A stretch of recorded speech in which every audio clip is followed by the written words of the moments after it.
Welcome to My Life, Tanya Applied with Rabbi Simon Jacobson, a journey into the deepest teachings of Torah and their application to our personal, emotional, and psychological lives.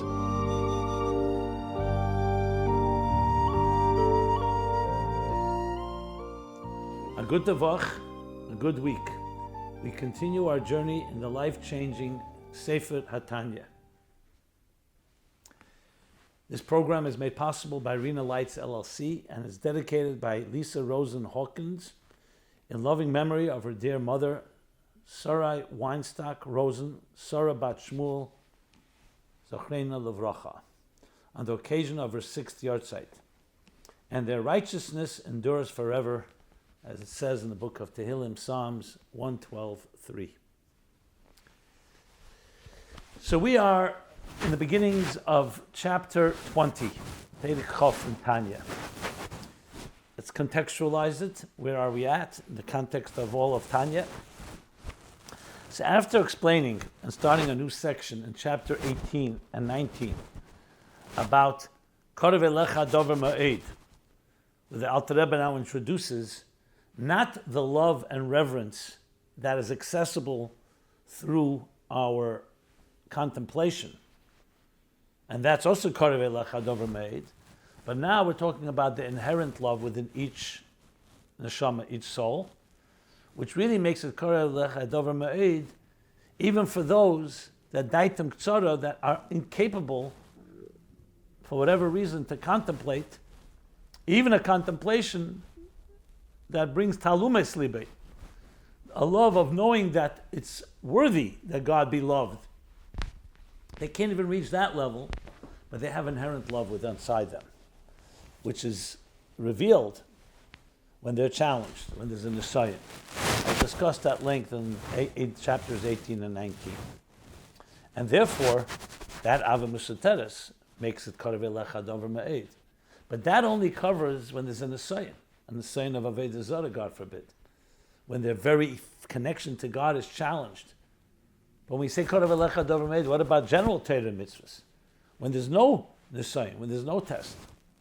So here, the Alter Rebbe is now going to address a whole approach that allows us to see that every person, when they really understand that godliness is present in our lives, that everything goes into the category of Anochi and Lo Yeh Lecha.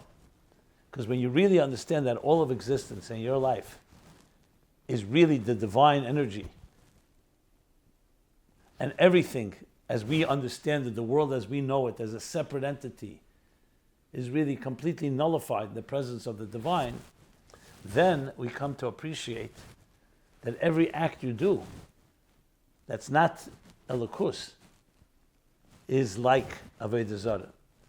Not halachically Yarek Val Yaver in the sense we have to die for it, but you recognize that every iota of life that's not godliness is against godliness, because it's not just that there's a God, there's one God, and not many, God forbid, but there's only one reality. And everything else is nullified in the presence of that reality. And that's what he begins to explain in chapters 20, and going to go all the way to chapter 25, where he comes and ties it all together in the context of Korev Elecha Dover Ma'ed. But in order to understand this, like he starts off, he says, Hine medaya zeis l'koel, and l'koel, Korev Elecha Dover Ma'ed, Elecha to everyone, ki ha-mitzvah azos Avodah Zarah, which is the first two commandments, Anochi and Lo Yeh Lecha, are klolos kol ha-Torah. They're not just two mitzvahs. And when I can explain in chapters 18 and 19, and when a person is challenged, even Kal Shabakalim and Peishi Yisrael, those that have transgressed, will not want to in any way separate themselves from God. That's in a time of test. But the truth is, this is the essence of all mitzvahs. So how do we understand that? That this kol satera kula. So Levi and Heitev Inyan Zeh, the Alter Rebbe begins, Tzarech lahaskit chila b'ktsari inyan muhus v'achdus inyan muhus v'achdus shel HaKadosh Baruch Hu. We have to understand the very personality and the idea of God's unity, of divine unity. And as I pointed out, it's not just divine unity, that there's one God, but all of reality is part of that godliness. And when you think about it, reality, not only is it not a tip of the iceberg, even the very tip is completely nullified in the presence of the divine. So essentially, the more you elevate yourself, the more you're able to bring yourself into divine consciousness, the more you'll recognize how how anything that you do outside of that is like going against the very true reality of existence. I mean, to use a very simple example, the only reason a person can hurt themselves, let's say you eat something that's dangerous. If you knew it was toxic and poisonous, you would never put it in your mouth. Real toxins, you're warned this is toxic. Because why? Because you know it's going to damage you and can be life-threatening and destructive. But let's say you don't know. So, you don't feel it, or you're not aware. So you could consume something that's actually going to be destructive to you. Had you known, you would never have consumed it. Now this chapter 20 and on is going to explain that we're not just about now bowing down to an idol or denying God's existence. We're talking about every act you do, because all of existence is really an extension of God's words, and that's completely nullified in the presence of God. So anything you do that's not godly is exactly that, it's toxic. And once you know that, you'll never consume it. And that's when Torah mitzvahs becomes not just, okay, God said, don't do this or do that. And since you believe in God, then you trust God, you follow his orders. But it doesn't necessarily, you don't feel that it's completely the only option, the only reality. Avodah Zarah, because it touches the very core, right here, choose. You with God or against God. So that's when that test, like he says in most cases, a Jew will stand up, even a person who you never see their connection to God, but then challenge them that way. Like you see it in general, a person, challenge them in an area that really touches their core. You're going to hurt their child, for example, God forbid. No, that's when I'll fight. Up till that point, they may do many things that even they themselves hurt their children. But now when you discover the things that you weren't even aware of, that all Torah and mitzvahs is really all part of Anochi and Layilacha, and everything is an extension, that anything that goes against God is like an Avodah Zarah, then everything is toxic. Then everything is like hurting your child. And then you realize, oh really? No, that I will not allow. So suddenly Torah mitzvahs becomes the only option. And because it's like your very oxygen. And anything opposite of it is going to be destructive. So that's why it's so critical to understand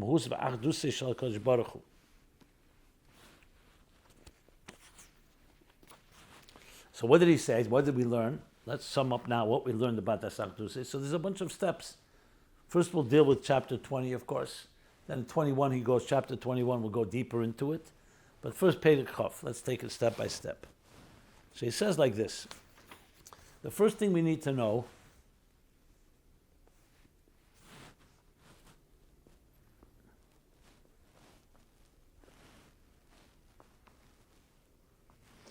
that when we say Hashem Echad, we don't just mean one God, we mean one reality. So he says, Shanikli Yochid Umiyuchad. The Eibusher is called Yochid Umiyuchad. The one and only one. What is that coming to emphasize? Just say the one. He's the only one. We need the one and the only one, which is an expression from Medrash Rabbah, Dvarim Rabbah 2:31. That is the only existence. V'chol ma'aminim shehu levadehu.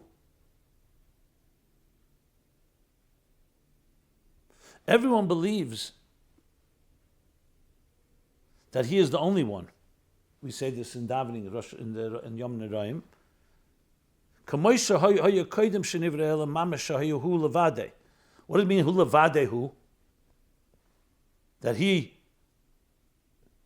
alone is the only one, levade, that just as he was, exactly as he was before the world was created, there was nothing else.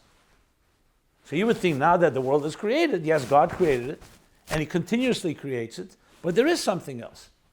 But when you say hu levadehu, you're saying just as he was alone before the world was created, when he was alone,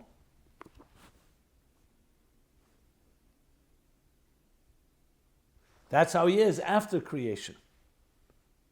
So that's a much bigger statement. That means it's not like he left room for another reality, and he's there as well. But that oneness of God continues to be all prevalent. It's just that he conceals it from us. But it's all prevalent. And this does not mean existence doesn't exist. It just means that we don't see how this existence is an extension of, an expression of the divine.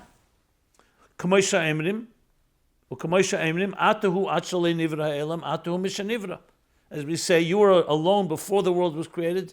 You're alone since the world has been created. You say in the morning davening. So it's not just that you are alone and you're alone, two separate. The same alone meaning the same singularity, the same reality.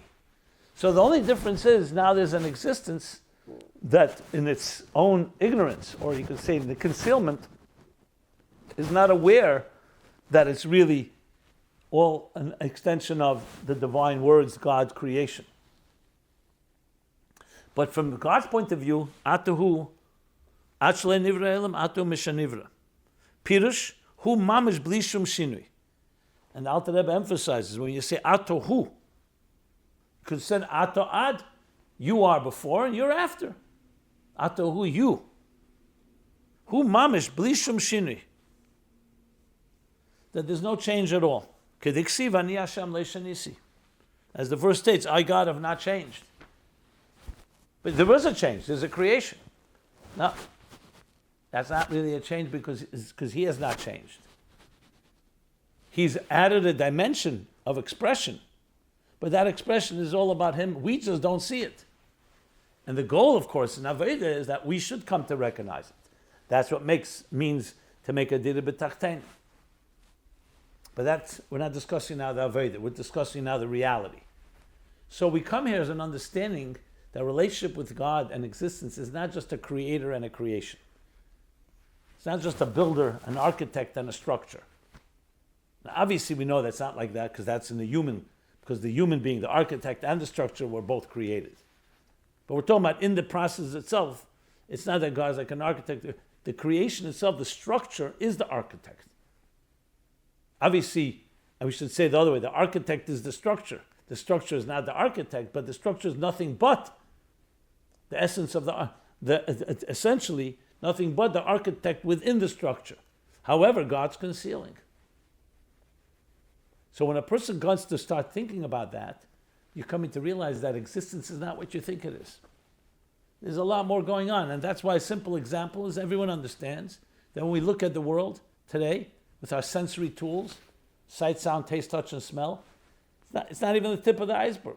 Everything is made up of elements, and elements are made up of molecules, and molecules of atoms, and atoms of subatomic particles, and who knows how far down the rabbit hole you can go, level by level. And that's the reality of existence. It's not the subatomic particles are here, and this table is here. The subatomic particle is the very essence of this table. You're only seeing an outer expression. And that's an example from physics, from science. Talking about divine energy, it's much more than that. It's not just the energy within it, it's the very essence of everything. And the Alter Rebbe is going to explain it with beautiful examples and allowing us to contemplate and understand it, which then will lead us to the Karav Elecha Dover Mei, basically making godliness relevant, accessible to all of us. Because this way you could say godliness, God is, who knows where he is. It's beyond us, beneath, hidden. No, the very essence of existence is really just a process of this, what we're describing here. So we have to understand Achdusi Yisbarach. That's called understanding Inyum Hus Achdusi Yisbarach Tchilo. Understand that, at least briefly.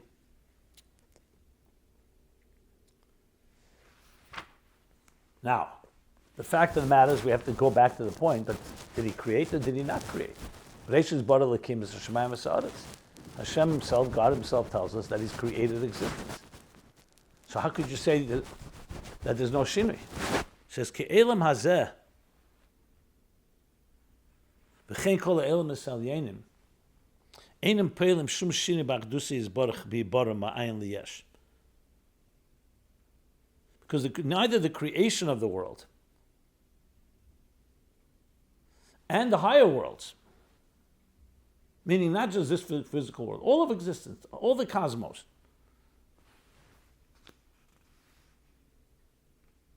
which were created something from nothing. What means nothing?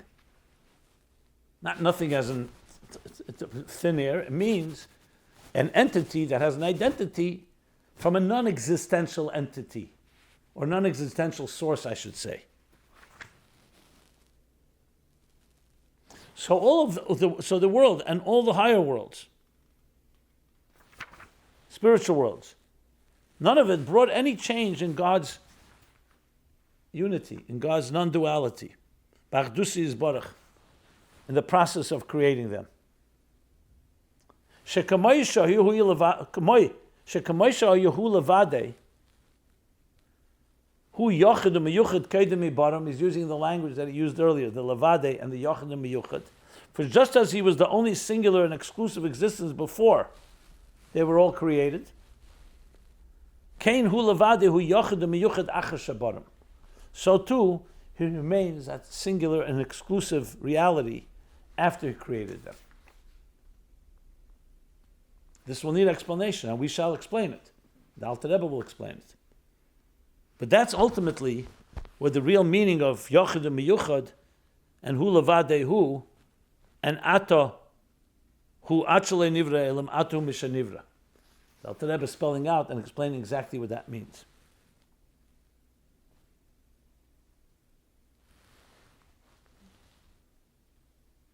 But there is an existence. So what do you do with that? How does existence come into the picture? Understood that God is no change, but there's an existence. So the answer is, if existence was a true, so-called, I don't want to call it competitive, but another reality, then we'd say, okay, God has not changed, but God put another reality into place. He allowed another into, not another God, that we know for sure is not the case, God forbid, but another reality. But no. The truth is, Mishum de Kula Kamei Kala Chashiv. Because in his presence, everything is considered null. Kila, kiloi, kamoy loi, like nothing. This is expression from Zeyach Chelek Aleph, Yud Aleph Beis 11b. Uka'ayin ve'efes mamish. So he says kila is not just like nothing, but ka'ayin ve'efes, completely null and void. Ayin Efes, Chassidus explains in different places, there's two levels of that. We'll discuss more of that because it's all different levels of bittul. You know, you could have, for example, a candle in the light of the sun. But then you could have a candle in the light of 100 suns, for instance. Maybe that's more quantity. You could have number one compared to a number trillion. One compared to the infinite set of numbers. Or one compared to something completely outside of numbers. We'll discuss different levels. But Ayin Nefesh, in other words, different levels of null and void. So in addition to the fact that God's reality is exactly the same, how do we account for existence? Because existence is null and void. Now God did not create something that has its own independent consciousness, has an independent way of thinking. That's why we don't feel that connection without our working on it. But fundamentally, it's completely null and void. And that's why it's not a contradiction to God's unity.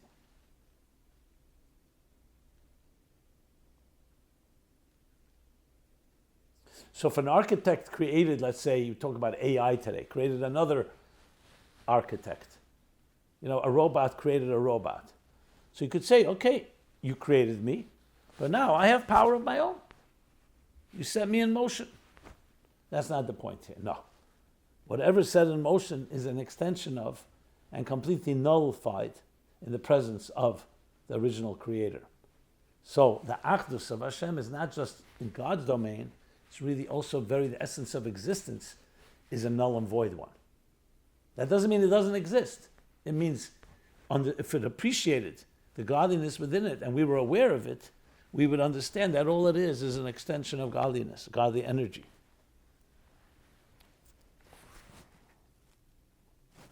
Okay. And he continues, Ki savas kol ha'elamis, el yenim v'tachtenim ayin liyesh.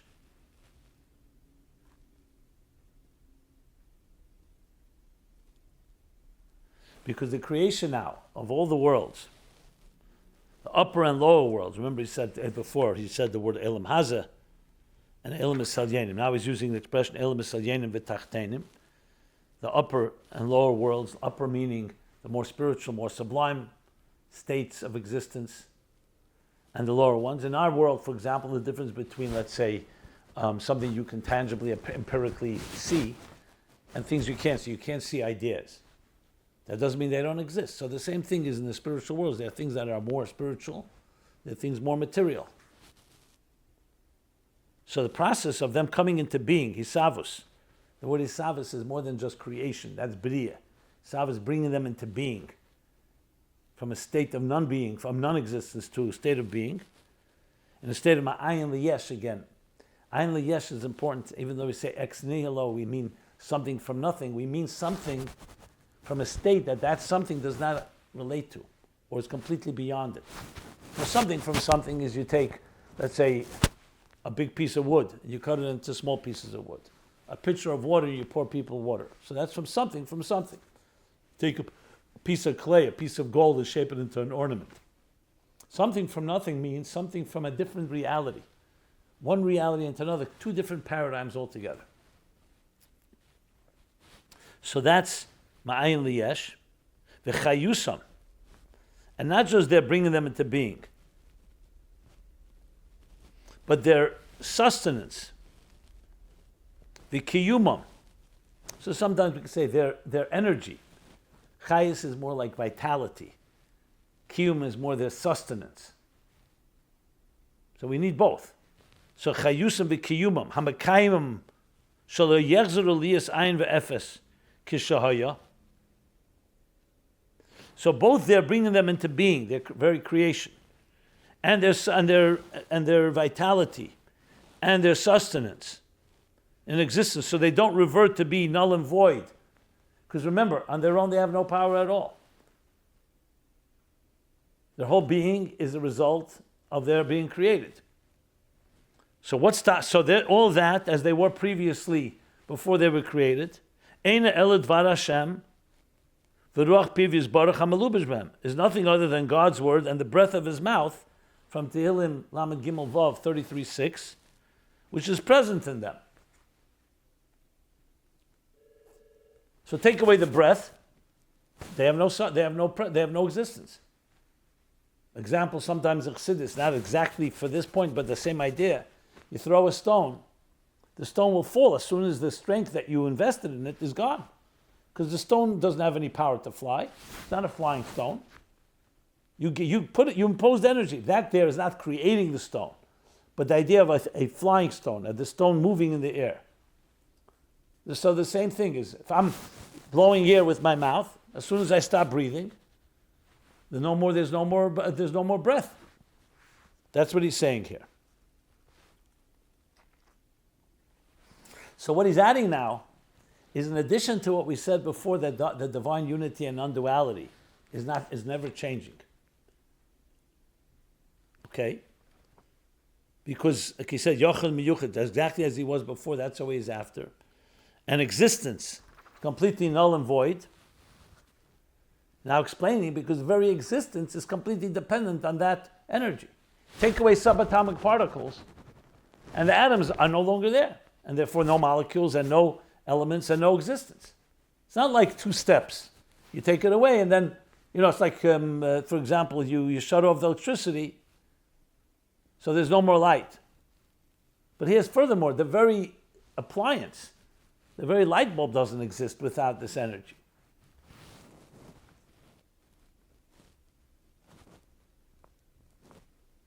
And here's critical, because this is going to be the key example that Alter Rebbe is now going to analyze and dissect, that we call Dvar Hashem. And we're going to understand, he's going to explain how this the words that God invests in creation is going to help us understand how existence is completely nullified. Because just like language, our words, a word that we say, one word that I say, what is that compared to my general power of speech? And furthermore, to my general power of thought. And furthermore, to my nefesh itself. That's the source that is higher than all the garments of thought, speech, and action. So that is all come to explain. So think of an artist and a piece of art. So the art is definitely an expression of the artist. But how much of the art really tells you about the artist? Very little. It can reveal something. You meet the artist, and then you find out the artist is not even an artist. He's other things as well. So this is what we're going to learn in the next section, which we began learning, but we're going over it a little slower. And the more we come to understand, we'll come to understand how existence is simply nothing but the divine. But what he's focusing on here, it's not so much nothing but the divine, that existence is completely nullified. And when you understand that, so when you look at existence, all it is really the godly energy within it,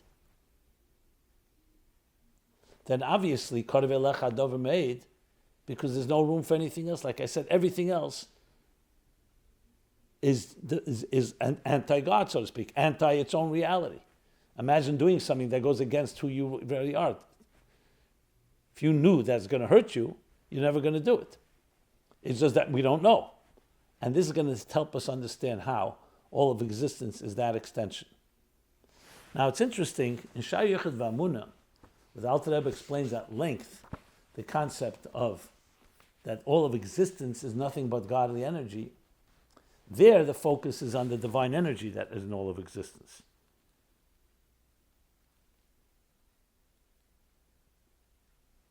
Here, you can explain that we don't need to come down to that point that all of existence is divine energy.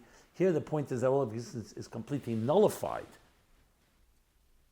and like a nothingness compared to the divine within it, which is another point, and we're going to talk about this more at length as we discuss, as we go through this chapter. But it's a point I just wanted to bring up in the whole context of things.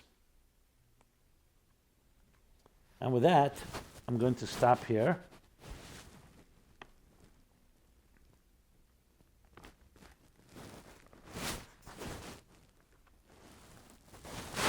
And we'll continue the next week. So we're doing TanyaApplied.com, where you can find this and all the previous programs. Everyone should have a good tavach, a good month, and only good news, especially for Eretz Yisrael.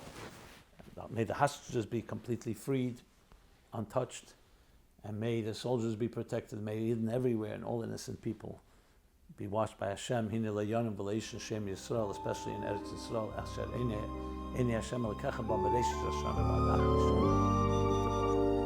This has been My Life, Tanya Applied with Rabbi Simon Jacobson. Please join us again next week. Visit ChasidusApplied.com for archived classes and more resources.